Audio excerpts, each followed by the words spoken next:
can get with this, and you can get with that, and you can get with this, because this is where it's at. What's up? What's up? What's up? What is up? What's up? What? What's up? What? What up, Tom and Nick Mysterio? Yeah, what up, Judgment Day? What's going on? We are back. Did you miss me? What has it been, like a couple weeks? Yeah, I guess so. Yeah, but we at it, man. We ain't going nowhere. We've been here. We're just doing our thing. We're back, man. It's Legend of Wrestling. It's Chamber Week. Elimination Chamber is this Saturday. We just took in Raw, the Raw before the Chamber. And apparently hats had a lot to do with it. And bad promos. Yeah, well, let me plug a good hat instead of a bad hat. Yeah.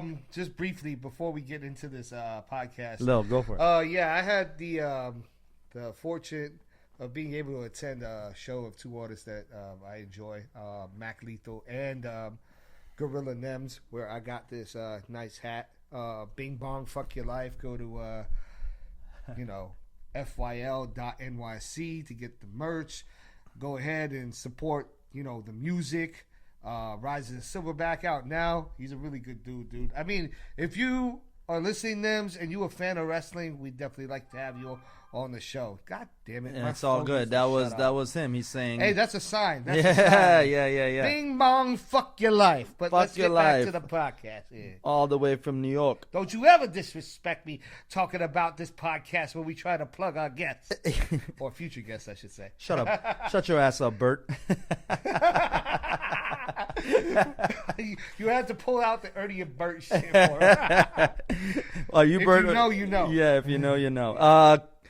Yeah, man. No, that's great. I feel like he is a wrestling fan, and that would be dope to have him on if he's ever open to being on. That'd be great. Yo, you are watching.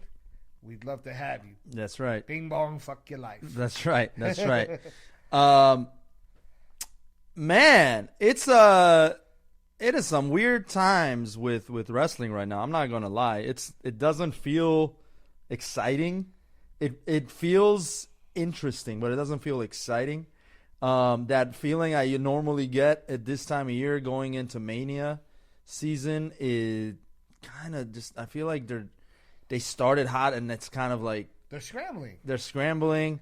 They're kind of like, I don't know. I mean, Becky Lynch said inevitable like 7 times in her promo. Like, And Liv Morgan had to make fun of her hat. yeah, it's like low hanging fruit is basically what they were going for, and it's just like who told you to say that? Because that wasn't Becky's call. You know what I mean? I don't know. But it's overall, just the weak. The women's promos were weak in that whole segment. Yeah, and actually, Raw in general, the promos for the most part were weak. They were pretty bad. I mean, there was some decent in-ring work going on, but Yeah. the promos, it wasn't cutting it tonight. It was not cutting it tonight, and even by some of the best. No, yeah, exactly. Becky Lynch, I'm giving you one of the best promos on Raw on the women's side. Well, exception of Gunther. Gunther had a good promo. Gunther had a good promo. And then Jay. Jay, but Shinsuke too. I like Shinsuke's promo. Yeah, but Shinsuke's are. I mean, I think they're doing a good job with Shinsuke. They've been improving on that the voiceover thing that we talked about. It looks like they took some of our advice. So someone's listening to the show, but Shinsuke is selling it facially, which is and it's great. Which is great. Yeah, but I think you know what? I take that back. Shinsuke definitely doing a great job. It's hard to sell stuff facially when you're doing someone else's dubs, or someone else is doing your dubs rather. And also you're cutting promos in Japanese, and it's still going over with the crowd. Like, to me, that's the definition of a good promo. Like, yeah, you know what they took? I like to. They took what they were doing with Shinsuke. They've now carried it over to Damage Control. Yeah, I know, but that I'm not crazy about, because I feel like Shinsuke and Asuka can do that type of promo, right? I don't think Io can do that. I feel like they're not that dark character. That you don't think Kyrie can carry that? Kyrie is more of a like tweener as far as like comical and also like vicious in the ring. I mean, Kyrie does a good job when she's combining with Asuka. No, that's fair. They've made a good duo prior to Damage Control when they were the Kabuki Warriors. Yeah, no, I don't doubt. But I'm saying as far as that style of promo in the dark chamber, I feel like I think maybe Io throws it off. Io could. I'll give you that. I think maybe Io throws it off. She might not be used to that type of style, but I think Asuka and Kyrie bounce off of each other really well. I'm with you on that. So let's talk about it, man. Let me talk to you. Yeah, let me talk. I want you to talk to me because what's going on, LA Knight, dummy? What's happening? What are you doing at Chamber? Are you winning? Or is this all a fucking ploy for Drew McIntyre to hijack this Mania main event? Let me talk to you. Everybody out here is talking about who's going to win the Chamber, who's going to screw who has what agenda, why they should be at WrestleMania. No. The only thing you should be talking about is the hottest game in town with everybody saying L.A. Knight. Yeah. And when I walk out into WrestleMania, after I take the Elimination Chamber and I decide which champion I'm going after, which, quite frankly, it would be the low-hanging fruit if it was Seth Rollins, but it doesn't matter. Whatever it is, whoever it is, where it's at, LA Knight is coming for that title, and that title is coming home with me, and that ain't no BS. It's just a fact of life. Yeah. Dummy. All right. I think I did pretty good. That was a better promo than all the half the promos we saw tonight on Raw, man. No, that was pretty good. I used to say that if I was more of an athlete, I would have had a future in pro wrestling. Man. Cut a good promo. I know, and then you say you don't like milk, so there goes your career. Well, Kurt Angle would have probably blackballed me from the industry for that. But that's right. Sorry, Kurt. You suck. Ted DiBiase. You suck. Hollywood Hawk. You suck. Andre Giant. You suck. Fabulous Moolah. You suck. Ultimate Warrior. You suck. You suck. You suck, you jabroni. Drink your milk and have a good day. There's not really much to talk about when it comes to Elimination Chamber. Well, let's talk about that exact thing. We will talk about it, but this segment is honestly, it's going to be really short because you have 4 matches in an event that they're supposed to be doing in Australia. It's supposed to be. Well, we got 5. It looks like we got the Judgment Day is going to be facing Tyler Bate and Pete Dunne for the undisputed WWE Tag Team. Is it really 5? Let's go. Yeah, let's go over it. Let's go over it. So we got Rhea and Nia for the Women's World Championship. Rhea's the champ. If you've been sleeping under the rock, pun intended. That should be a good one. I don't. You didn't let them get my pun intended there. I said you're sleeping under the rock. But, I don't think he's showing up at Chamber. but everybody turned on him. And now he's like, you want to turn on me? You don't get to chant with The Rock. If you smell... How many veins does that man have on his head? Because I think there was more veins on his head than he's had championships in WWE. So. And how many championships is that? It's not that many. It doesn't matter how many championships it was. Yes, you got me. I'm a jabroni for that one. I suck. Yeah. Hey. No. Sing along with The Rock is over. If you smell what The Rock is cooking. Scratch that. What the bloodline is cooking. Until The Rock pulls one on him. Yeah, well, we'll see. We'll see if he's going to be on Team Jay or Team Jimmy. We shall find out. This is also something interesting that we'll be leading into. But yeah. So Rhea is the champ facing Nia Jax, Rock's cousin. Judgment Day champ versus Tyler Bates and Pete Dunne for the undisputed WWE Tag Team Championships. That I'm not really crazy about. I'm not either. They didn't really promote that tonight either. But anyway, it's like this weird match that they just booked out of nowhere. It's because they got to fill up the time. You're trying to build up the tag division. To be fair, I'm not going to put this on Triple H. I'm going to put this on TKO. I think that, if anything, tonight's episode of Raw really drove home the fact that TKO is trying to make their own changes to the product. Yeah. And some of the experimenting they're doing is not working. But it's not working. You're right. Back to this. We'll go back to that match. So those are 2 matches as far as title matches are concerned. Then we got Women's No, Elimination you know what? Chamber? You were right. There are 4 matches. I'm tripping. And I deserve a stunner for that. Women's Elimination Chamber match and the men's Elimination Chamber match. We got Becky, Bianca, Liv, Tiffany Stratton, Naomi, Raquel Rodriguez, who just was the final missing piece that she won her Battle Royal tonight.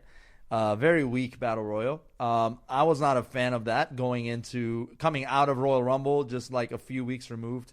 I'm just like, don't give it. Another move I'm not crazy about either. It was just like put together. It's just like take all the. It's like we have a week till Elimination Chamber. Not we even. This. We have it this Saturday. Well, yeah. Yeah. Well, not this Saturday. It's gonna be Friday for them. Right, yeah. Thursday for us. Is it that far ahead? Damn. Well, it's at 2 a.m. Well, on because our, Australia is much. But it's 2 a.m.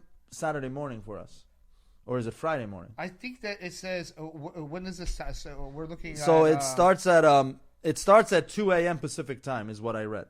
But it's all on the same day. It's all on. No, right. I understand. Yeah. When does it say that the day is? The day is going to It's be going to be Saturday, Saturday, February 24th. Yeah. Yep.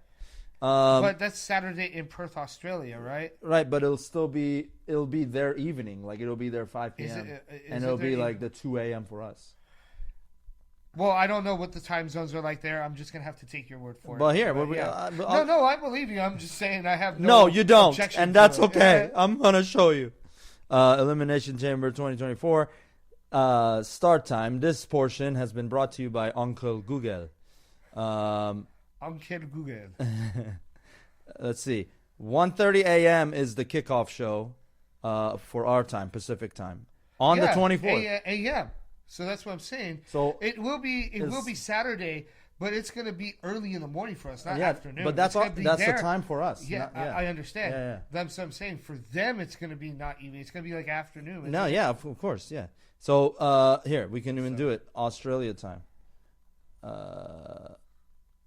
We're gonna just find out what all the times are. That's the whole podcast. Oh wow, it is in the evening, 8:30 p.m. 8:30 p.m. Yeah, it's like East Coast time here for Raw and SmackDown. So it doesn't cross over that much. It's like Well, I mean, 1:30 to 8:30 p.m. That's a lot of hours. Yeah, that is someone a do lot the of math. Put it in the hours. comments. But I'd anyway, say that it's like what, like I mean, 1:30 to 1:30 is 12 hours, and then another 17 hours. Or sorry, 19 hours ahead. yeah, something like Yeah. that would be it. Then you're again. I'm gonna take your word for it because my math sucks. So. That's all right. Your math sucks. Okay. I can tell you how many Rumble Stone Cold won. I can't tell you what I paid for my lunch today. So. And the answer is 3. That's how much you paid for your lunch today. $3, and that's why you're still hungry. And that's the bottom line, because Stone Cold won 3 Royal Rumbles. The only one to ever do it. I don't think anyone else is going to match that number. But anyway, we're getting off track. Women's Elimination Chamber, and then Men's Elimination Chamber. Drew, Randy, Bobby, LA Knight, Kevin Owens, Let's just do Logan this Paul. real quick because it's a real quick and short card. And Yeah, let's run it. honestly, yeah. So Rhea, Nia Jax. I think it's pretty obvious the way they're building it. Rhea's not going to lose. She's going to beat Nia Jax. Yeah, I think you and I are in agreement with that. Yeah. It's not much to say. I don't know what if I want to be really creative and come up with a fantasy booking of a finish. I want to say maybe something happens where. Do you think the women's elimination chamber is going to start the night, or is it going to be at the end of the night? Because they usually, when they have the men and women version of the same match, one opens and one closes. So which one do you think is opening? Because that's going to change what I want to say. Honestly, I think it's going to be end of the night. I think Rhea Ripley versus Nia Jax is the headlining match. Oh, no. I think the chamber match is the headlining. I'm saying, is it the women's chamber or is it the men's chamber that ends the night? Is what I'm asking. That's interesting. But I mean, I understand. Because think about Royal Rumble. One of them started it, and then the other one ended it. No, I understand. I'm not saying that I would disagree with you, but I also would find it interesting because the way that they promoted this, it almost feels like the Rhea Ripley versus Nia Jax has that headliner feel. Does it? Over it? I don't They know. promoted that more than any of the other matches. I know. I'm not saying that it is. I'm saying the way that WWE has presented it, with all the promos, all the the segments they've dedicated to this match, it feels like they're trying to push that as a main event. Here's the only reason. But the thing is called Elimination Chamber. Right, exactly. Here's the only reason I disagree that even if it wasn't called Elimination Chamber, here's the only reason I disagree that Rhea match should be in the main event. Rhea deserves. I'm not saying it should be. I'm saying they're promoting it. As okay, fair. But here's where I think they won't, and that's Nia Jax. She's not a pay-per-view closer or a PLE closer, and that's my honest opinion of it. And that's I won't disagree. With all due respect to Nia Jax, I mean she's gotten a lot better, but I don't think she's anywhere near being a closer. I won't disagree with you there. Yeah. None of that I disagree with. Yeah. I'm just saying that they're promoting it. Right. With that, but they've also been kind of scrambling, as we said, so we don't know what like. I feel like there's a whole it's mayhem right now backstage in WWE. So okay, but that being said, so going back to asking you, going back to your original point, is the women's elimination chamber opening the night or closing the night? Assuming one of them does, I think that it opens. Okay. So with that said, that means whoever the champ is going to be at the end of the night will be unknown at the end of the elimination chamber match for the women. So, I think Rhea's going to win, but I think the way it's going to happen is whoever wins the chamber. Do you think there's interference in the main event or the championship match, Rhea versus Nia? Do I? Yeah. I personally don't. So it's just going to be a clean finish? If you think there is, then I'm willing to entertain the thoughts because I'm not saying that's not possible. I just don't think it'll happen. I think it'll be better that it doesn't happen and Rhea builds her stock, her stock up even more. Exactly. Going into WrestleMania. Right, 100%. And also there's already a match on this card that is going to have plenty of interference, and that's the Judgment Day match. We don't want to do Vince Russo booking. Your favorite. Tell us what you feel about Vince Russo. Well, Vince Russo is a piece of garbage. Shit-stained, could book a match inside of a paper bag full of shit being rolled down the hill into a pit in hell. I want to go and piss on Vince Russo's grave. And if any of you are down with Vince Russo, I got 2 words for you. And they're not suck it. What is it? Fuck you. Vince Russo, fuck you. I hope you die. Yeah, that's that was your cameo. Thank you for coming on. We need Jim Cornette on this show. Jim Cornette, come on. Jim Cornette, that's one of my dream guests. Jim Cornette on this show. Man, I don't even know if I would be able to speak during his segments because the stuff that he says is just like you can't interrupt him. You just want to listen. I know. His podcast is great. A free plug for Jim Cornette's podcast. Yeah. But yeah, Cornette's drive-through. That's right. Oh God, I don't know what it is with that guy in Wendy's though. I'm gonna ask him, but that's a different story. He's into gingers. So, we both agree Rhea's going to win. Nia Jax. Okay. Rhea Ripley. Yeah, we agree that Rhea Ripley is going to win. I was just saying Nia Jax, Rhea Ripley. Right. I'm going into R-Truth mode. Tom and Nick Mysterio style. Yeah. Tom and Nick. Yeah, don't forget Lil Jimmy. Lil Jimmy Uso is what that's going to become. But listen, Judgment Day, tag team champs. I think they're going to keep the titles. Tyler Bates and Pete Dunne, I like them. They're great wrestlers, both of them, both as singles and as tag team. Pete Dunne, I'm a special fan of. And I think he obviously took a step down when he joined. The Brawling Brutes. Yeah, that was kind of like he was this crazy guy. And then they just abruptly switched him back to Pete Dunne. I'm not a fan of that when WWE does that, is when they just sort of like, oh, well, we fucked up with that, so let's just click it off and go back to what you were. Same thing they did with, I'm forgetting all the names tonight. New Day, he was Jamaican, then he wasn't. You're making me crazy. Right. I don't do that anymore. Exactly. I don't do that anymore. I remember there was a segment during the Royal before like Kofi before Kingston. Yeah. a Survivor Series where like Triple H said, "Aren't you supposed to have a Jamaican accent?" Oh my God. They make fun of themselves all the time for that. Yeah, I don't like it when the WWE treats their audience as if they're 5-year-olds and that they're just gonna forget everything from one day to the next. I agree. Well, they were when they did have a bunch of those in the PG era, but they're coming out of that. I hope so. I hope so too, and I think they are. Okay, so what do you think? Judgment Day, obviously a lot of interference by Tom and Nick, and what is Rhea gonna get? Rhea's kind of been separating herself. Have you noticed? She's not really part of the four. She's not really in any of their backstage segments anymore. I don't think that she's separating herself. I think that she's doing what Mommy's always done. And while the rest of the group has been toying around with R-Truth. Yeah. And, that's pretty much it. She's been with them. She's just voiced a lot of displeasure in them. Right. Not showing the aggression that she is. But she's still wearing their colors, and she's still... she's still... she's still plotting. I mean, according to her, that briefcase has a plan. And it hasn't been going according to plan lately. But that's a whole other thing. I think that they've been subtly building up that tension between Mommy and Damian Priest. But it's Mammy, according to... Mammy, according to the Irish...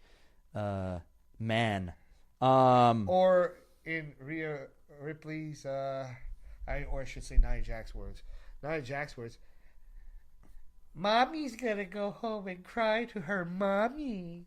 That was so bad. Oh my God, that was so cringy. We're supposed to be like focusing on these other matches, but it's so. But this is the build up. This was the build up. This is how terrible like the build up for this stuff is. It's almost like they're giving you the finish without giving you. This is low hanging fruit for us. Yeah, we could literally rip apart all these promos. Yeah.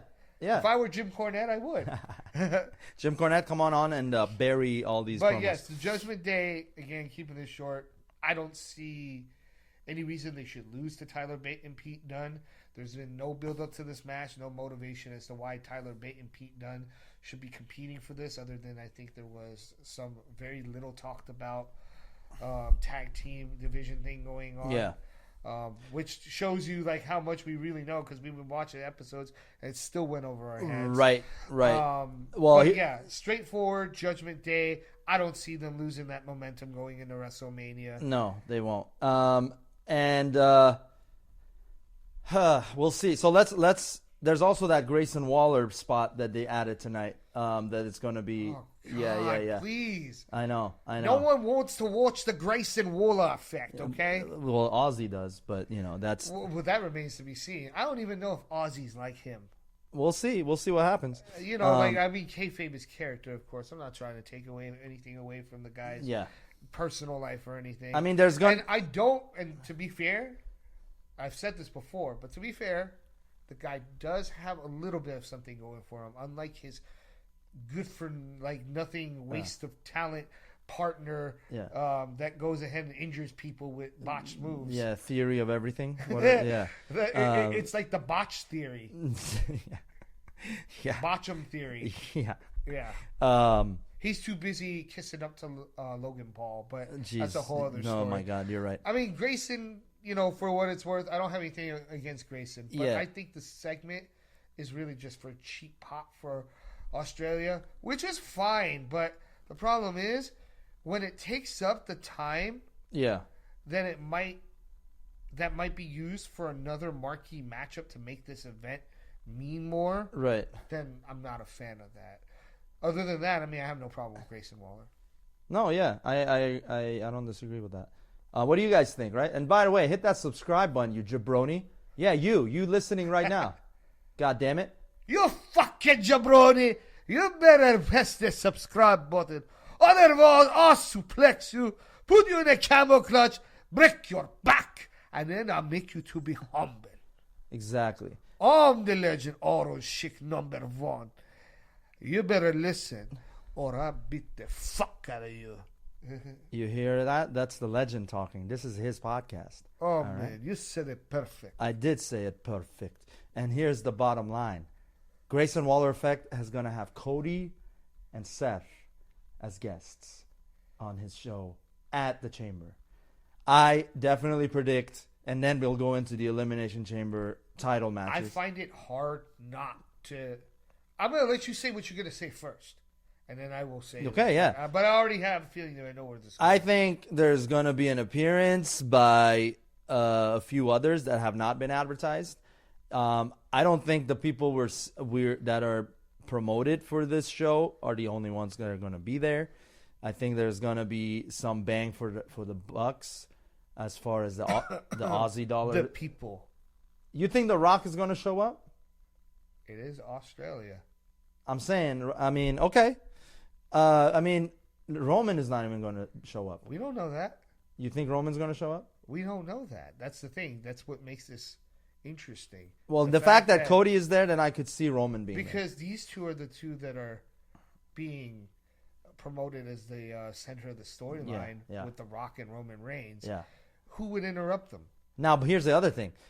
Seth's knee. The fact that they're doing this on the last pay-per-view before Mania, that gives me some optimism that Seth can go. It could do one of two things. There could be optimism Seth could go, or it could provide an out for them not to let him go if he's not ready. I.e., if something happens in this ring during this segment, it would give them an excuse to write him off. Here's another. Or it could, like you said, provide them with hope that he can go. They weren't going. If they could have it back, they wouldn't have disclosed Seth's injury on Raw. I think they would have kept it under wraps because look, since he disclosed that, he hasn't talked about it once, right? And I think that would because Punk got hurt, right? I think that kind of threw things off, and as a result, they kind of don't want the talk of Road to WrestleMania to just be injuries, right? Because that's not going to be really helping push WrestleMania. With that said, this segment provides a good opportunity to either add something that will push this storyline forward to the next level, or it has the potential to really fall flat. So we shall see. Depending on what they do with it. So, and it's hard to predict a segment, but usually I'm not a big fan of like segments like this in the middle of a pay-per-view. Right. They're usually done for comic spots or celebrity spots. Yeah. But in this situation, I would tell anybody that's watching, this is a segment that you'll want to pay attention to for one reason or another. Yeah. I think they got to do something big on it if it's going to be on the PLE. It's not going to be in the beginning. It's not going to be in the end. It's going to be in the middle. And I think it's going to be right before the final Elimination Chamber match. Yeah.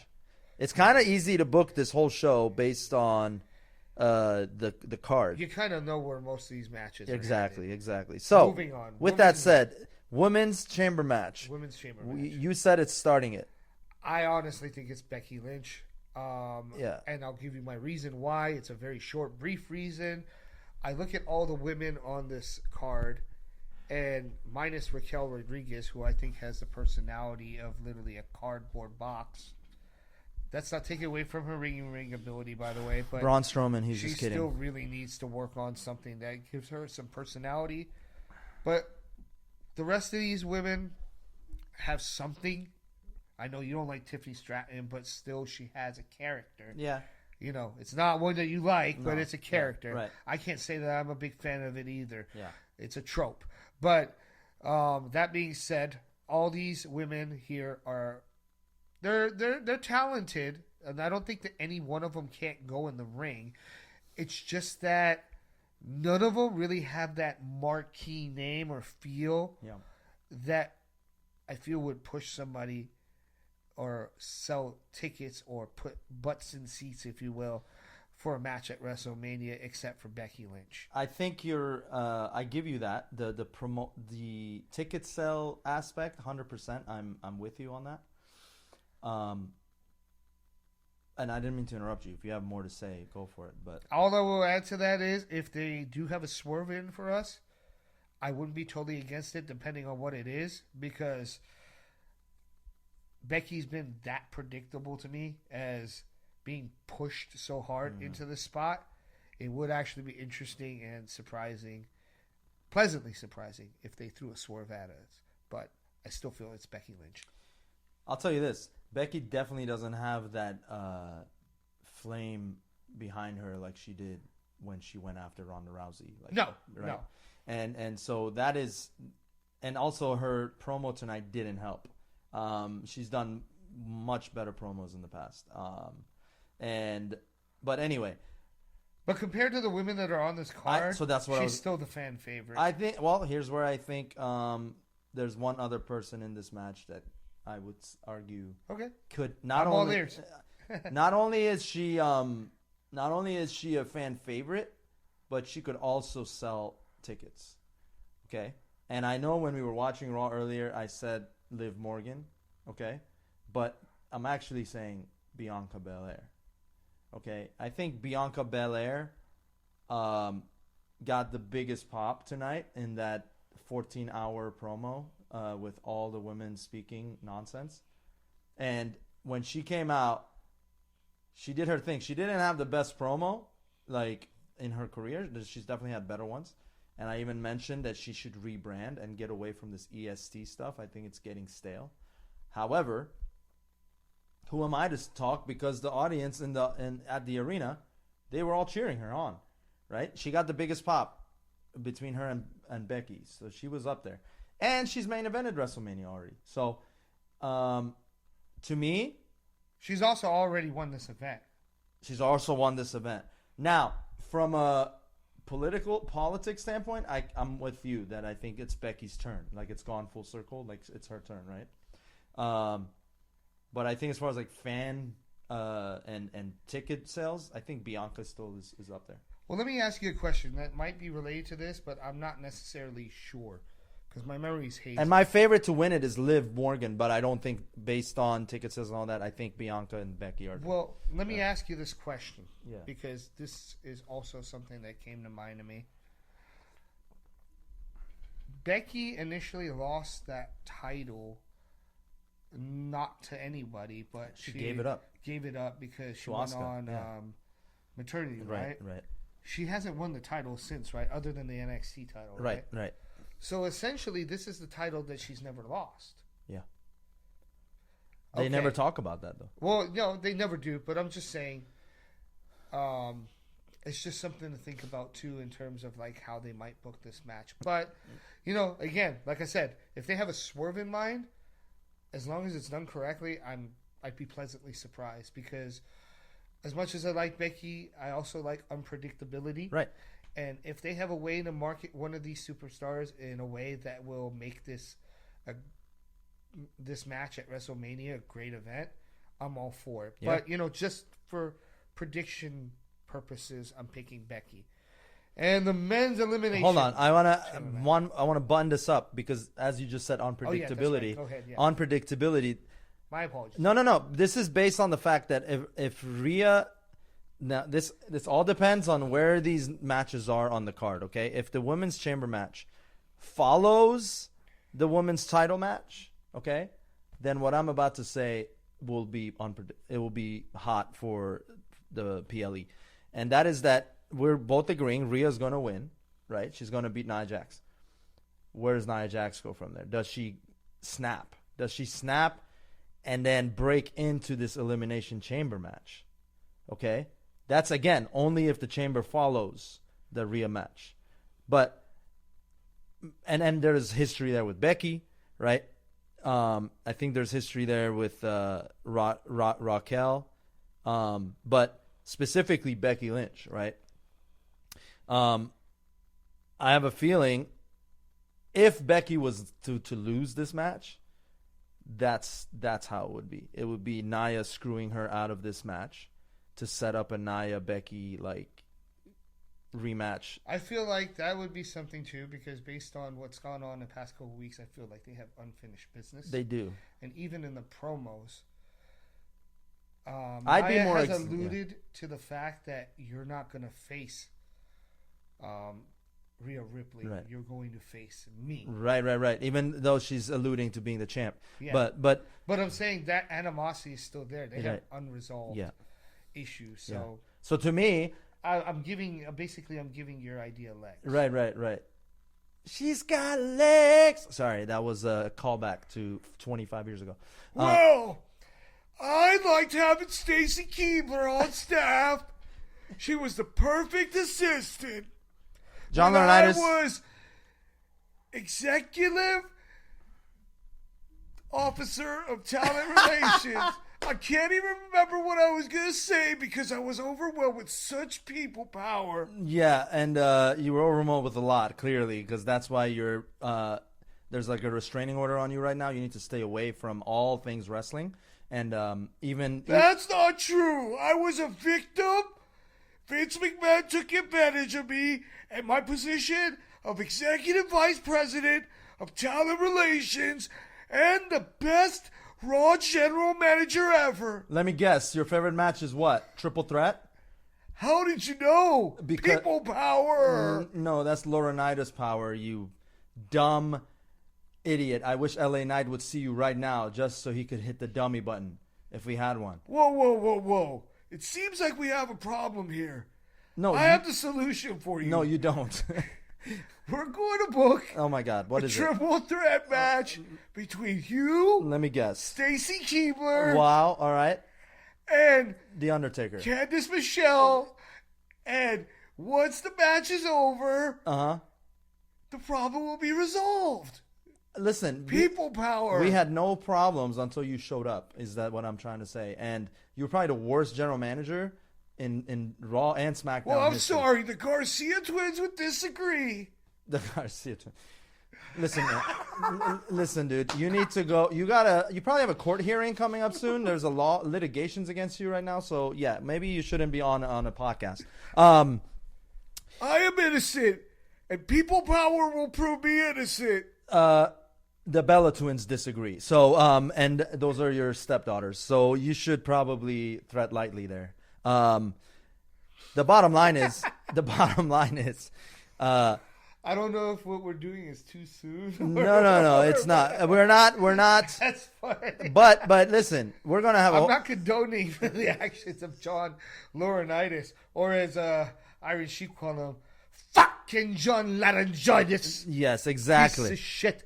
Yeah. No life motherfucker. Yeah, you abuse people. You are a piece of shit. You touch your stepdaughter. How could you do that? Yeah. By the way, there's no actual proof that he did that, but Allegedly. there's she- alleged things that he has done in the WWE. That's why he's in hot water. That's all I can say. That's right, and that's why we. Without getting myself in any legal trouble. Exactly, and that's why we don't. The weather report doesn't call for an F5 anymore either in the WWE. So we'll just leave it at that. Yeah, well, unfortunate for him, it wasn't Vince that told him, "You're fired." Yeah, Vince. That's ironic because you're fired. And I wonder if the TKO board presented to him just like that, walked him in there like, Vince, we've waited all our lives to be able to do this. Vince, you're fired. Vincent K. McMahon, sayonara, man. You're gonna rot based on these allegations, which are very strong. We'll get into that as soon as after we Right, touch we on will. this last We will. match. But here's what I want to That'll say. be the final thing. That we will be talk the about final. tonight. Exactly. So, I think I'm going to go with that. I think Nia interferes. But then again, that means Rhea's match has to go first. And I think that's a strong match to start it. And then they go into this chamber match. And then they do Judgment Day. And then they finish with the men's chamber match. That's my order of the paper PLE. Becky Lynch doesn't win. As a result, if it is gonna be, So if it's not Becky, who will it be? yeah. That's the- So I did say Bianca has the same star power to sell tickets, but if Nia Jax is gonna get involved, I kind of feel like Liv is gonna be that want to come and steal that win. Liv would have the most motive. Yeah, right. Storyline wise, Liv would have the most Right. motive if it was to be anyone else. I think the one out of these 6 contestants that I'm excited for right now, that I feel like could come out of Chamber with some momentum and get a big push going into Mania is Liv. Bianca has done it already. Becky has even done it already. Naomi is still like unsure as where she sits on this totem pole since her return. Tiffany Stratton is Tiffany Stratton, and then Raquel Rodriguez is Raquel Rodriguez. yeah, she just came back too. So it's like it would not. I think politics will eliminate those two because Tiffany was a replacement and Raquel just got back. Well, if you also want to look at it from a business standpoint, if it wasn't Becky, I would pick Liv Morgan. And the reason for that, other than what we've already mentioned, is the fact that she's the youngest out of the crop. Yeah, Other than Tiffany. Actually, Tiffany is still young, but she's green. yeah, Liv Morgan's been in the business long enough to where she kind of understands her place and knows what's going on. yeah. But at the same time, she's old enough. She's old enough to have all that experience to know where she is. She's young enough to the point where they can potentially use that to push a new star for years moving forward. 100%. Yeah, Liv is the future. So that's my take on that. Okay. Men's elimination. Men's Elimination Chamber. You want to start this one? You want to talk about it? It's Drew versus Randy, Bobby Lashley, LA Knight, Kevin Owens, and Logan Paul. Again, I don't feel like this is a hard decision for me. I really think it's Drew McIntyre. I don't want it to be Drew McIntyre, to be honest with you, even though I believe Drew McIntyre has done exceptional mic work over the past couple months. Absolutely. And I'm not saying that he doesn't deserve it. It's just like, I'm just as much a mark as anybody else for this business. Yeah. So I obviously have my favorite. If I wanted somebody to win, and if this was like quote unquote, like something where I knew that it was, well, I'll just put it this way. We all know who I love in this match. I would love it if LA Knight won. I know. Unfortunately, from a business perspective and knowing about this business, I still feel like WWE doesn't have enough confidence to pull the trigger on him just yet. Mm-hmm. They're waiting just a little bit longer for a payday or a big moment. Because of that and the storylines that are drawing people back and forth, I just have to say right now it's probably Drew McIntyre. If I were to pick one person that was to swerve and win this, if it wasn't Drew McIntyre and they decided to go in a totally different direction, Randy Orton. That's a big take. Randy Orton at Mania? I mean, yeah. Now, here's the thing. That's the company going with their safe bet if they wanted to swerve someone. Yeah. Because I'll let you get into your point. I'll just go. quick. Bobby Lashley, I just don't think they're headed in that direction with him. Not yet. They still have him, which is unfair to him. They kind of have him doing this mid-card crap with the Street Profits, with that stable, and I don't think they even know what they're doing with that stable yet. Yeah. It's kind of unfair to him, but whatever is the case. Right. LA Knight, don't feel like they're ready to pull the trigger on him. I would love it if they did, but, He's getting the pop. So. KO versus Logan. KO and Logan Paul. I both feel like neither one of them will win because of each other. I think this face-off within the chamber is just to build possibly towards a WrestleMania rematch. Yep. And don't forget, KO got DQ'd in his match with Logan Paul because of the brass knucks. So again, a lot of unresolved issues there.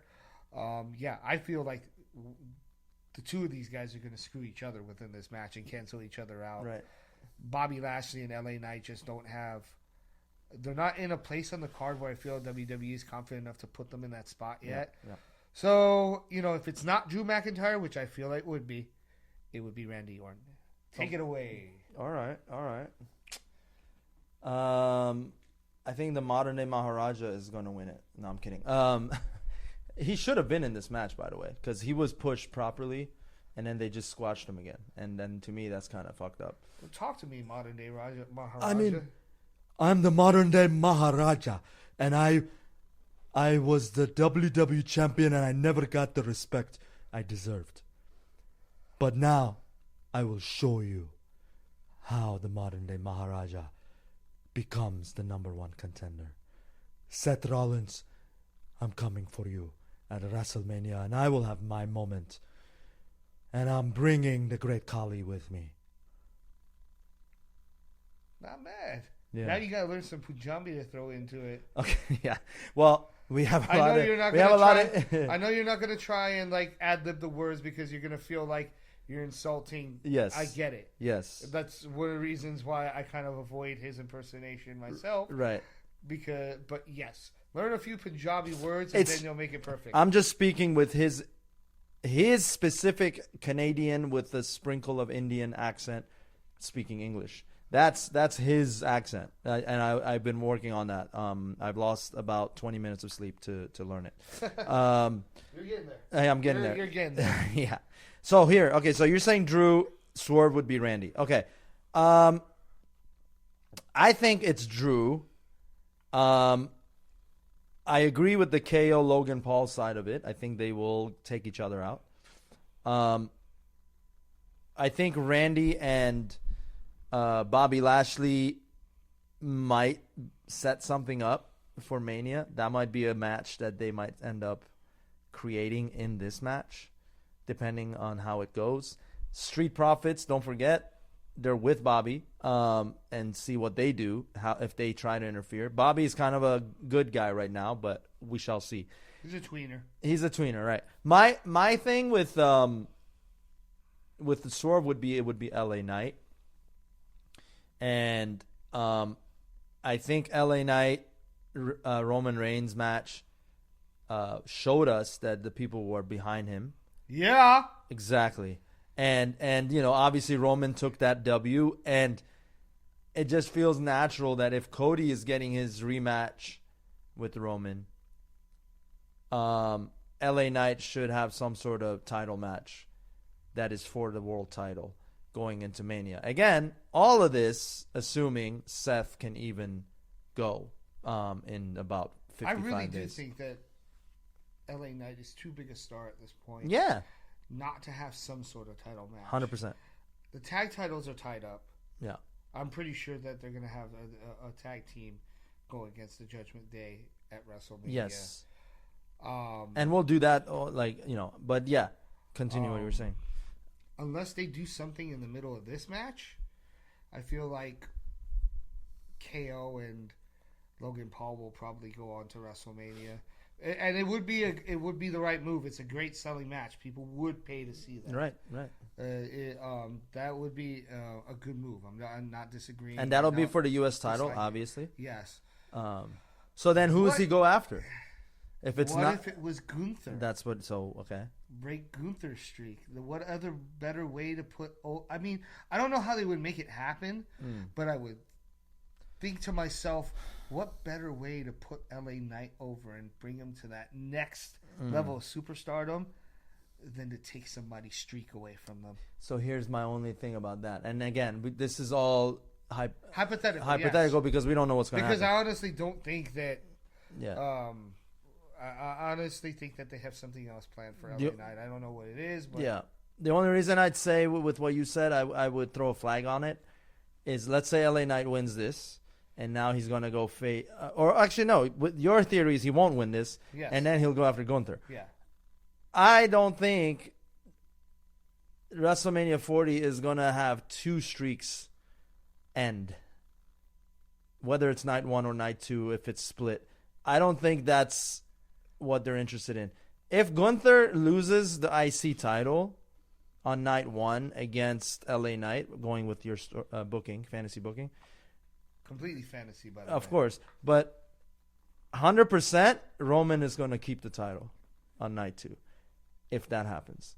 They're not going to have two of their streaks they've been pushing all these months and years to then just say, oh, we're going to end both. I think it's one of them is going to. But if they were to do it, the place to do it would be Mania. Sure, Okay, let's just agree on sure, that. but I would believe Gunther losing more than Roman, because I think Gunther is getting ready to go for the main title, so him losing is not going to hurt him as much. Yeah, the only difficulty, like I said, this is fantasy booking. Of course.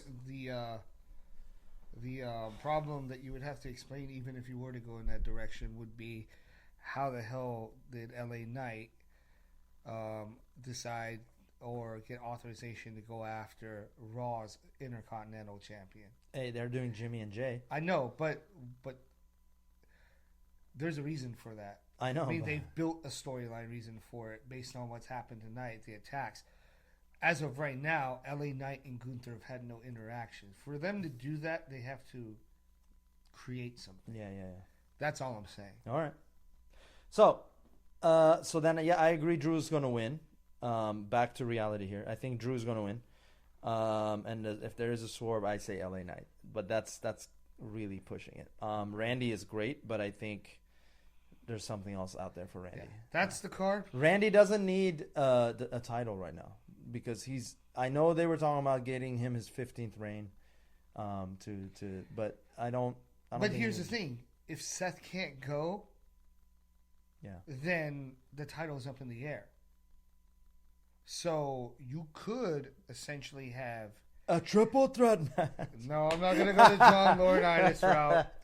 But you essentially could have Randy in the main event and still lose. Mm-hmm. For example, I mean, if Seth can't go, you could have Randy versus Drew McIntyre be a great match. And if Randy were to lose, he would really be putting Drew over. So that's how you could build that. But again, we're up in the air. Yeah. Everything's up in the air for as much for us as everyone else because, literally, these last couple of months in the WWE, so much stuff has happened that even the company couldn't predict. 100%. 100%. We're lost just like everybody else. And a big part of that is this next dark topic that we're about to segue into, and they're trying their hardest to bury anything that's related to these allegations against Vince McMahon. Oh hell! Yeah. Well, listen. Damn it! I don't know what's wrong with that man, but he didn't do that when I was working with him over there. But that Laurinaitis, I don't know. He's a piece of shit. Oh, you feel about him how you feel about Russo? I goddamn feel that way about everybody in WWE for one reason or another. Him, Kevin Dunn, Nick Khan, all of them. Just, I fucking can't stand them. And that bastard Bruce Pritchard. You better get rid of him too, because if you don't, Vince might as well still be working for the company behind bars. Oh, damn. Like how Donald Trump is going to be president. And they can shave each other's heads in prison. That would be a whole... I'm sorry. I have my... I've been listening. You can tell. I've been listening to a lot of Cornette. I love Cornette. I just like throwing you off with like something completely... I love Cornette. Yeah. But we have our own podcast to conduct. No, but listen. Yeah. Here. Everybody knows now. It's no secret what's come out. There is a lawsuit. A huge one. Janelle Grant, employed by Vince. The year it escapes me, but everybody knows the details of the story. There's a lot of allegations she's claiming that Vince had done to her. That is, honestly, we're kind of a loose podcast here, but I don't even feel comfortable mentioning some of the shit that Vince had texted. Again, allegedly, had texted to Janelle. But bottom line is it was dirty. It was what we saw as that low-life character, Vince McMahon, Mr. McMahon character. This whole time, if this is true, he's been that person. Well, here's the funny thing. I'm going to mention something to you that you've probably forgotten about that we talked about months. Actually, probably the third week that we created this podcast that leads into a lot of this stuff. Okay. You and I, and later on, we're going to put this up later. at some point for you guys to watch. But he and I did a scrapped episode based on Sable and her relationship with the WWE and Vince McMahon. Yeah. Sable was probably one of the first instances that we had publicly of this hint of Vince McMahon's behavior. I don't want to go into Sable's whole story because, again, we have a podcast we can share with you later on, goes into it in full detail. Yeah. We had held off on releasing it, but, I don't know. If you get us up to a certain amount of likes and subscribers, we'll release that podcast, and that'll be like a special edition of a special episode that we'll go ahead and put for you. So like, comment, subscribe, and get our viewership up, and then we can deliver that to you because it's really interesting. But to keep that short and brief, Vince McMahon, she was the first, but there was a succession of many different women that were also booked in similar storylines, such as Sable. Many of them either with boyfriends or married. Sable at the time was married to Mark Merrow. And at the time she was on screen literally making out with Vince McMahon while she was married to Mark Merrow, put in precarious positions and situations to the point where Mark Merrow divorced her. And when she sued WWE, she came back. She was put in some odd storylines again, very uncomfortable. And ultimately, the only reason she went off WWE TV is because Brock Lesnar, who then became her husband, was not comfortable with her doing that stuff with Vince on TV. And, well, I don't know about you, but I'd be pretty afraid of Brock Lesnar if he got angry and in my face about my wife. But the irony is that going full circle with this case, Brock is now involved in a similar situation where, like, he didn't appreciate that being done to his wife. Right. But then he has this situation where now he's involved with the situation with Janelle Grant, which is totally crazy. And that's bringing it full circle. That's the tip of the iceberg. It was just, Vince used, again, allegations were that Vince used Janelle as leverage to get Brock to sign. Yes. And the leverage, by the way, you can go search and see exactly what it was. To say it was unprofessional. Let's just say it was an intimate bribe. It was intimate. Indecent proposal. That's the way you put it. Yeah. In politically correct terms. Politically correct terms. And to call it unprofessional is honestly, it's an understatement. It's the understatement of the century. Anyway, more of this will come, and we shall see what the legal proceedings will have. I've watched. Well, now more and more has come out. Like we talked about the Sable thing, but Ashley. There was Ashley. Rest in peace. They Ashley. believe that was the situation like this is what led her to her suicide. Yeah.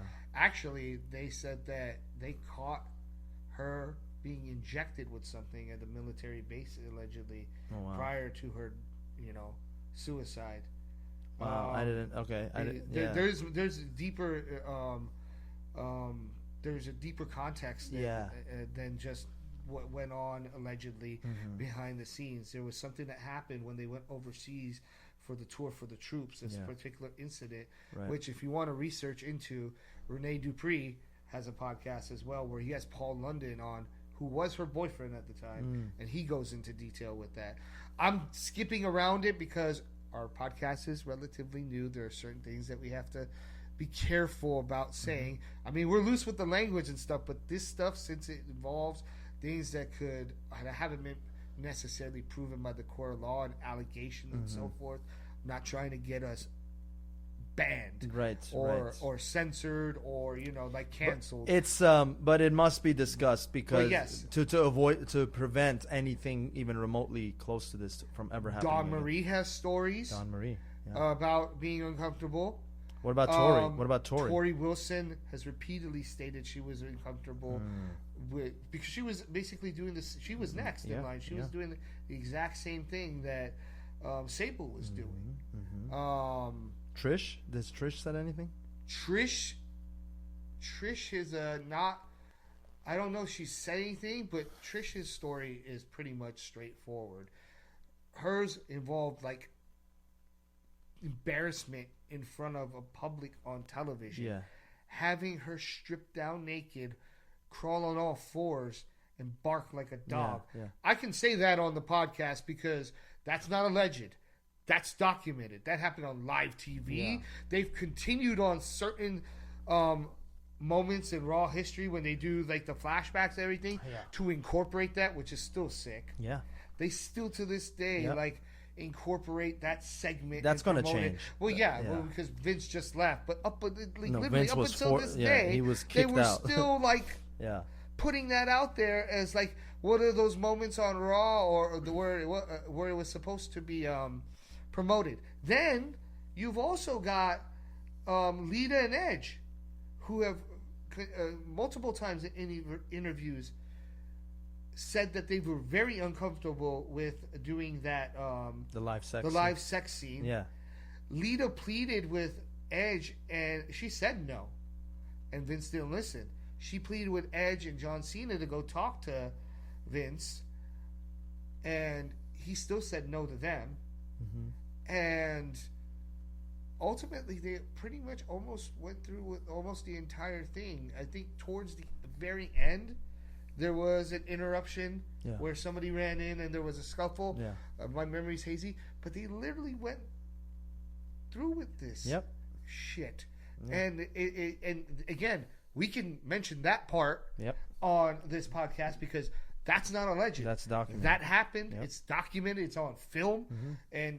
and that was one of the most. Even though it's the highest rated segment Raw has ever had, it's still one of the most disgusting displays of Vince McMahon's perversions ever that we've publicly seen. Right. Because there were children in this audience, Yep. and he didn't give a shit. Mm-hmm. There were people that, of all different races, creeds, and beliefs that watch this for entertainment.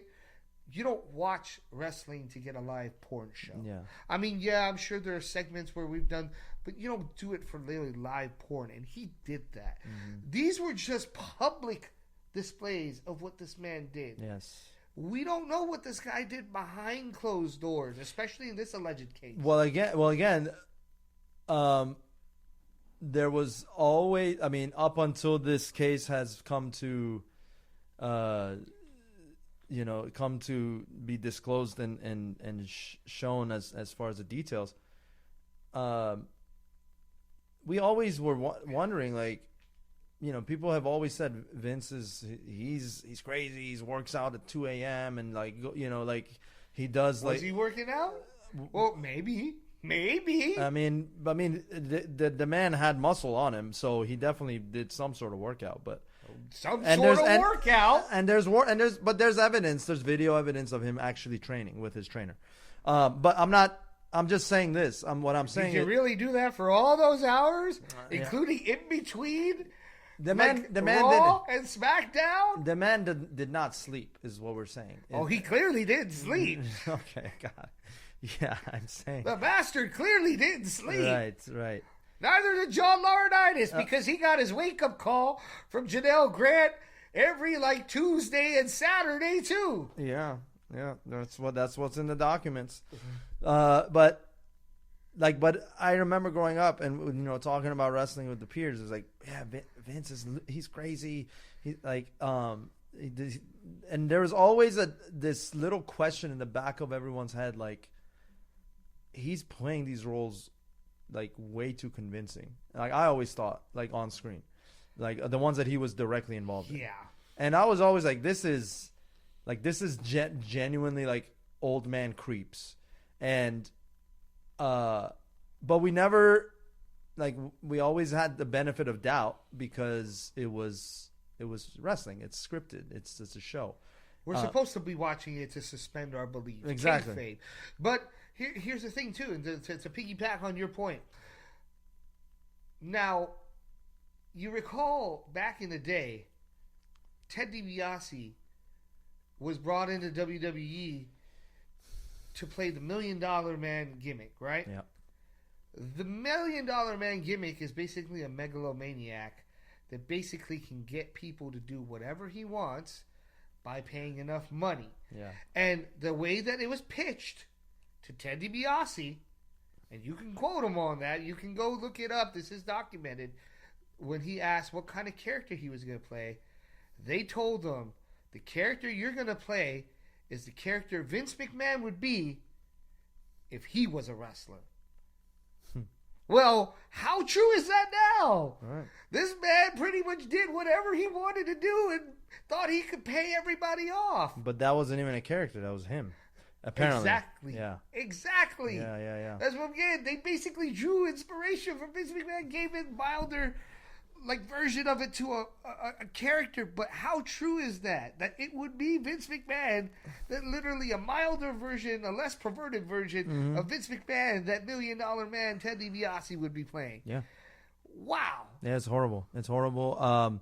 Stephanie, it makes so much sense now that Stephanie McMahon left the company when Vince initially was stepped down as the chair of WWE, and then he weaseled his way back in, and then this litigation unfolded, and then now he stepped down again. But if you guys remember, in between that time, Stephanie came back to be the chair, and then once Vince came back, she actually left the company, and now we're starting to see why. There's a Stephanie promo with Vince from like 20 years ago, and it's eerie watching it now, because in that promo, Stephanie was the innocent daughter and Vince was the, billionaire, like evil owner and father. And she goes into some details in that promo that are very, very consistent with the claims on Janelle's litigations. And the way she showed, I say she played it very convincingly, the victim role. And she was screaming at her dad saying, "You made me do a lot of things I didn't want to do while I was here."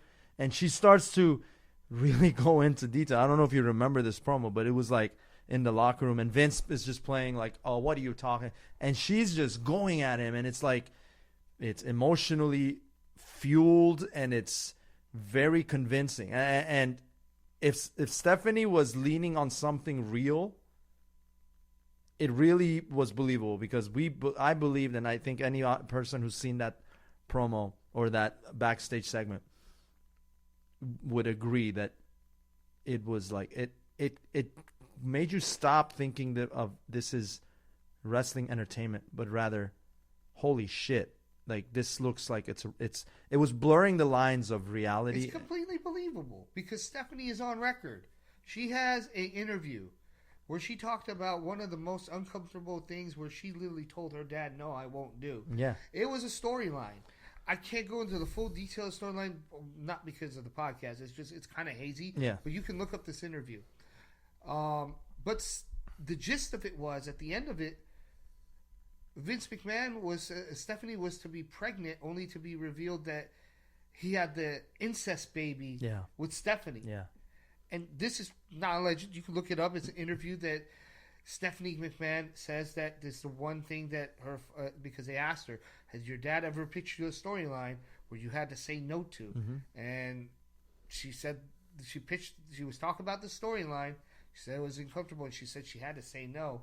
I mean, that's not even something that you wouldn't even want to put on TV. Oh my God! But it just goes to show you how perverse this man's mind was, and how much he did not give a damn about, like, what storylines he put out there. A lot of these storylines that he put out there were for his own self-amusement. They would satisfy his own perversions. Yeah. Look no further. We don't even need to look at the sexual stuff. Look no further than the Kiss My Ass Club. Oh my God. The Kiss My Ass Club, there's no reason why there should have been a Kiss My Ass Club in the WWE. Mm-hmm. It was literally created not for entertainment, but, I mean, he incorporated with the entertainment in the kayfabe. But the reality of it is, if you look at all the people that were in the Kiss My Ass Club, it was usually served as punishment for somebody that's pissed them off backstage. and they literally kissed his ass. Think of it, like William Regal. Yes, I remember that. Jim Ross, Yeah. who constantly clashed with Vince McMahon. Got fired numerous times because of it. Yep. He's probably one of the only upstanding people backstage in the WWE that had any sense, and that's probably why Vince fired him so many times, but he was forced to rehire him because, well, guess what? The people love JR. And JR is damn good at his job, even at this age. Yes. Whether it was going after talent or whether he was doing commentary, JR knows this business. Yeah. I mean, the guy learned from Sully. I mean, he's another like older legend, and that's a whole different story. But JR is a solid guy. Yeah. Most people. There are some people that have a problem with JR, like Buff Bagwell, but most people find JR to be a very upstanding person in this business. And again, like, it's just you go on and on and on about these people that have all had problems and all have stories about what Vince McMahon has done. It's just opening Pandora's box with like all this shit that we thought was. We're getting more than what we asked for. We're getting yeah, absolutely. So to go back to why WWE is in shambles a little bit right now with their storylines, with their business. Don't forget, not even more than a few days before this lawsuit came out, Rock became part of the board. This is not a gimmick. This was a shoot. He became part of the board of WWE. He's one of the top guys, and the reason he is on the chairman board of TKO. He's on the board of TKO, and he purchased his name, The Rock. So now it's actually his intellectual property. Now, all that aside, this happened. Rock joins the company. Vince is on stage with him, right? This has all happened. Triple H is on stage, and the TKO members are all on stage. They're doing their presser and they're taking their photo ops, and then literally a couple days later, this comes out. You have to believe that TKO is gonna. Then there's already rumors of this, strong, like verified rumors that TKO is heavily considering cutting ties with anyone associated, even remotely, with knowledge of this specific situation and if they were involved in any way. Now that it's already happened with Brock. What happened with Brock? Brock got removed from everything, every storyline he was involved with, and taken off of the cover of the video game. Now here's the thing: on like a lighter note, just to wrap this podcast up as well. I never thought the day would come where CM Punk is on the WWE website as a member of the company, and Vince is not. Now that it vindicates him. I know it vindicates CM Punk. I mean, all these things that he said all these years about Vince McMahon and how he conducted himself during CM Punk's departure and that whole ordeal and fiasco. CM Punk is now vindicated. Right. Now that's true, but just on a irony standpoint, like CM Punk is in the WWE right now and Vince is not. I mean, talk about the longest storyline come to life, right? Like it was. What if Triple H actually promised him that he's like, oh, Vince is already almost out the door. Anyway. Well, he was already on hot waters when Punk came back. Well, yeah. I mean, Vince should have been gone already. Yeah. The only reason he came back, he stepped down from the other. He had his shares. He had his goons. 51%. Yeah. That he threatened to hold over everyone, including TKO. Yeah. If they didn't comply and let him back on the board. Yep. But with this, they were forced to remove him off the board because he fought it.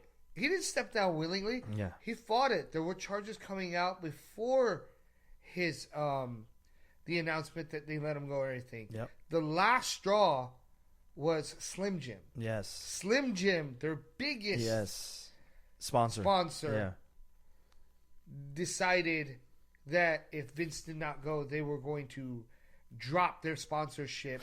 And they knew if Slim Jim went, because Slim Jim's been with WWE at least on 2 different occasions for a long while. From the 80s and the only time that they didn't have it was when Macho Man went to WCW because that was tied to that deal.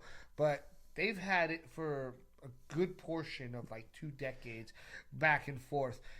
If they let that sponsorship go, all the other sponsors would follow. Vince had to step down. That was genius on Slim Jim, I gotta say, because it was with like 2 days to go before the Royal Rumble, and Royal Rumble was sponsored by Slim Jim. Yes. So like all of that would have fallen on its ass, and guess what? It would have brought more attention to the Vince situation, and that's not at all what TKO wanted.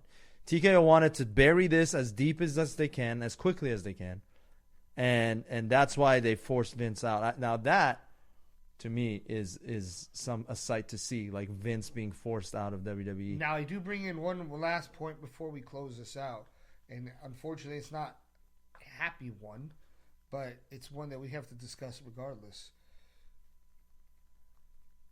What if they do decide to move forward and start to sweep things under the rug that have any affiliation to do with Vince McMahon? Where does that leave Triple H? That's what I was worried about too. Listen, H, even if he did nothing, he's still connected to the family. He's a part of their bloodline. So, I mean, no pun intended. Yeah. But I mean, there are more than one wrestling families, right? That's what Cody says. So imagine Cody and CM Punk being the 2 champs at the end of all this. and you know, but listen, comment and let us know your thoughts on Elimination Chamber, who you think is coming out of those matches victorious, and then any insight or any opinions you have to share about where WWE is going, because right now, in a crazy, I don't want to say fortunate way, but they are kind of lucky that they had 2 major pay-per-views coming up after this news broke out, and that was the Rumble with Punk involved and all of that, and then now Mania 40, like the biggest Mania of all time. So what's happening is it's a little bit easier for them timing-wise to sweep this under the rug, because WrestleMania 40 is rightfully so going to be the biggest one of all time. What I'm wondering is, how are they going to cut out Vince out of all of these? I don't think they will.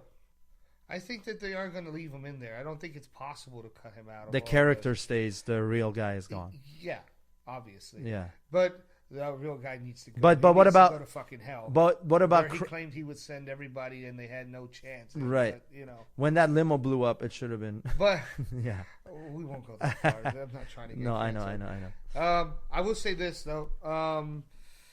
It's WWE will come out from under this and they'll come out stronger. That I know for sure, and it's kind of a blessing that the McMahons no longer have a foothold in there, because I feel even if Tripp stays, it's still not going to be the same. But I don't think the audience treats Triple H like he's part of the McMahon. No, I to be honest, I don't even think they treat Stephanie that way. No, or Shane. No, I don't think they treat Shane that way, but I think that Stephanie is looked at a different light because she's a female and probably. But yeah, and she is, you know, Triple H. And, Anyway, but I'll say this: the sad part about this whole thing is, and I hope that they nail this bastard on something. If indeed all the allegations are true, he deserves everything that he gets, and he needs to go downhill. But I'll say 2 things, and there is one thing that we didn't touch up on, but I'll say this: I think Vince. I don't think Vince gets away with it, but I don't think he's going to prison. I don't. He's got too much power. I think the man has too much power, too much money, and even if they try to set an example of him, what good is he going to do? He's already old as dirt. Yeah, but look what happened to Bill Cosby. Yeah, and look at but Bill Cosby. At the time when they got Bill Cosby was not McMahon. McMahon is a billionaire.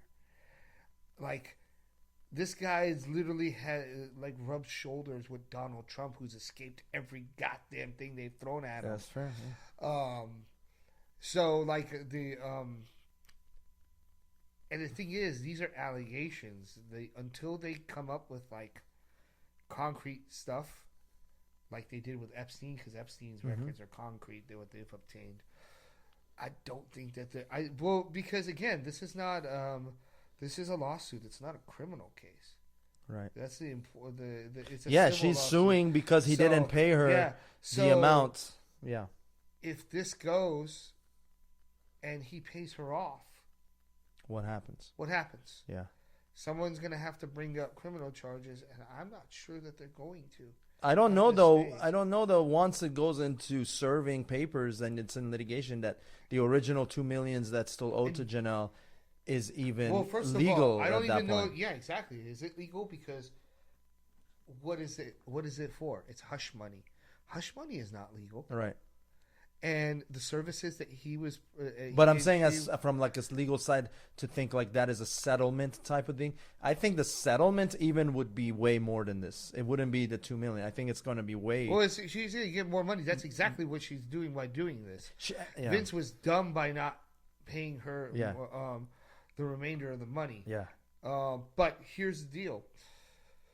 Even if all this passes, in order to get a real criminal case going, because here's the thing that we did not bring up, and I know we wanted to end the podcast and bring it to a close, and we will, but I think that it's unfair to do it without bringing up this point too, because it is a big point.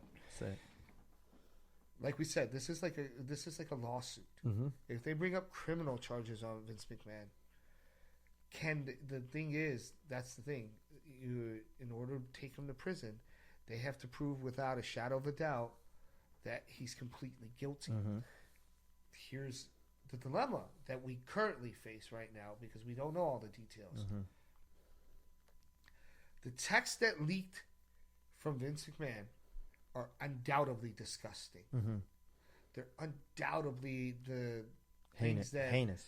A devious, perverted, demented mind would have. Somebody who clearly has some issues. Yeah. Right? You know, he's acting like a 5-year-old that just like started describing porn. Yeah. Okay?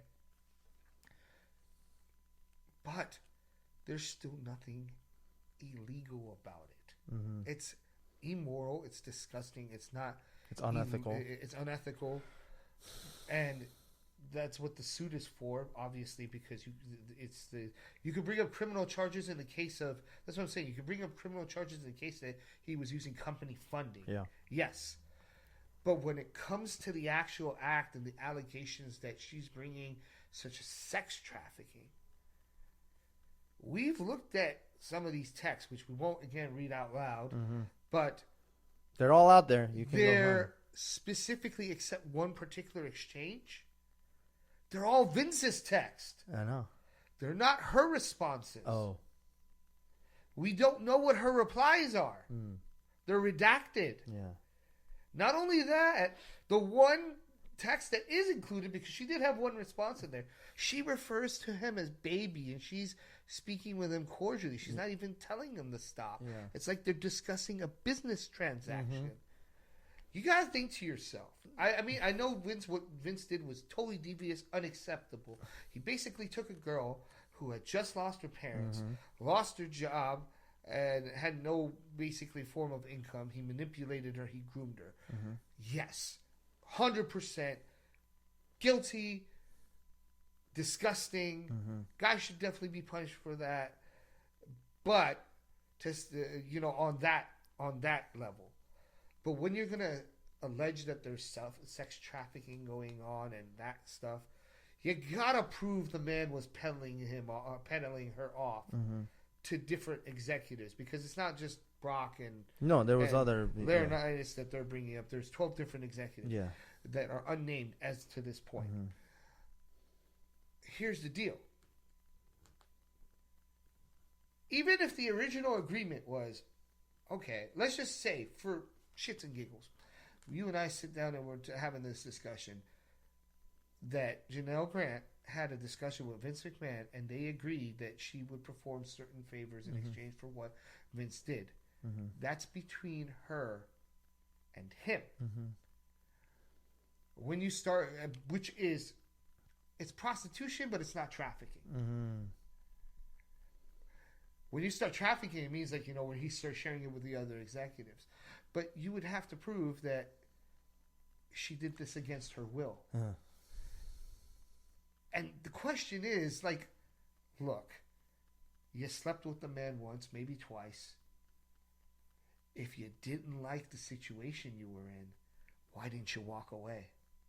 We don't know all that. Yeah. That's well, I'm saying from the perspective of the court of law. I'm not trying to get him off the hook. I'm saying, like, you know, these are things that if they go to court, these are things that they will say to try and get him off, and the prosecution will bring this up to her. Yeah. Why didn't you just walk away?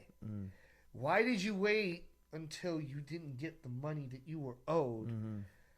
If you were being this abused on this level, to do this. And that's the mystery that still exists. And I think all of that is going to get unfolded in the next. That's going to be some scary shit. Yeah, it is. But it is something to think of. It's like, yes, Vince did some evil stuff, but it's important to look at the facts and realize that Janelle may not be a saint either. And until we find out what's really going on, like I caution people into falling into the trap of thinking that Janelle is completely innocent either. At minimum, she's at minimum. And I'm not saying that makes somebody a bad person, but at minimum, she participated in prostitution. Because she exchanged things and she accepted gifts. And but to go back to what you said, she was groomed into doing all this, so there is some brainwashing involved. We don't. Again, she's allegedly groomed, right? You know, because because in the beginning, she obviously wasn't. You know, like grooming takes a lot of time. Like again, like we don't know because these texts and whatnot. I'm not saying that she was and wasn't. I'm saying until we find out, we can't. It's one of those things where we allegedly have to say he allegedly did that. Yeah. We have to look at it as she allegedly did things too. Yes, of course. It's all around. That she has are redacted. Yeah. And that's the real question. Like, he's a dirtbag for sure. John Laurinaitis, definitely a dirtbag. But let's not paint her as a saint until this is over, because just like we open Pandora's box, there may be some other things in that box we find out that may make Janelle just as evil a person. We shall see. We don't know, but either way, it's not right what happened to her. No. Bottom line, no, it's not. It's absolutely hideous and heinous. So again, we will find out. We'll learn more all together with everyone watching this on this litigation. Oh, fuck, Vince, you can go to hell. As far as the on-screen entertainment WWE that we they'll come out better for it. They'll come out better for it, and let's see what happens going all the way through Mania and beyond. So, well, we got Elimination Chamber, as you said, Saturday Elimination Chamber. We'll shoot another episode to react to that, and then painting the road going to Mania officially. It's the final roadblock on the road to WrestleMania. That's right. And they used to have that pay-per-view.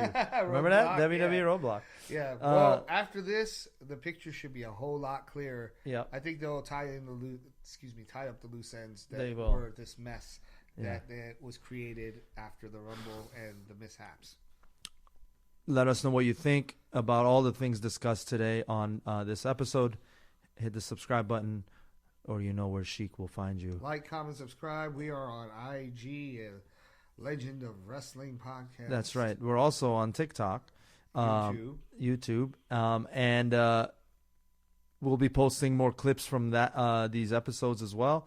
And again, keep your eyes on our brand, because we got some good things coming up as well. Some little Easter eggs for you guys. So. Until next time, I'm Pej the Maniac. That's Weapon X. Time to time becomes the Sheik in honor of the Great One. Amen. That's right. And you've been the jabronis that watched Legend of Wrestling. Catch you on the next one. Because you suck, Teddy Bears. You suck, Dusty Rose. You suck, Randy Savage. You suck.